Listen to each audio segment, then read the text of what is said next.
لما تيجي تولع نار وانت في معسكر، دايما بتحاول تختار قطعة خشب صغيرة للنار وبتستبعد القطعة الكبيرة. تفتكر ايه السر؟ في تجربة في تالتة إعدادي ممكن توضح لنا ده. أثر مساحة سطح المتفاعلات على سرعة التفاعل الكيميائي. الأدوات: كتلتين متساويتين من الحديد، واحدة على شكل مكعب والتانية على شكل برادة. أنبوبتين من حمض الهيدروكلوريك المخفف. كوبايتين. الخطوات: حط في الكوباية الأولانية المكعب الحديد، وفي الكوباية التانية برادة الحديد. هنحط كميتين متساويتين من حمض الهيدروكلوريك المخفف في الكوبايتين.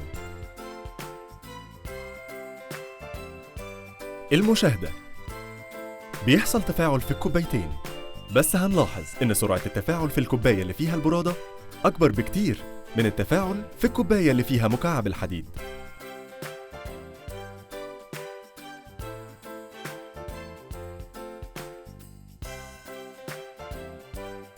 التفسير: على الرغم من إن كتلتين الحديد متساويتين وكمية الحمض كمان متساوية، إلا إن التفاعل أسرع في الكوباية اللي فيها البرادة عن التفاعل في الكوباية اللي فيها المكعب.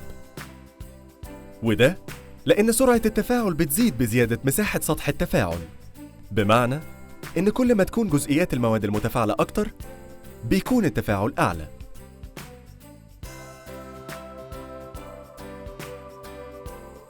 وعشان كده قطع الخشب الصغيرة بتولع النار أسرع من قطع الخشب الكبيرة، حتى لو كان من نفس الوزن.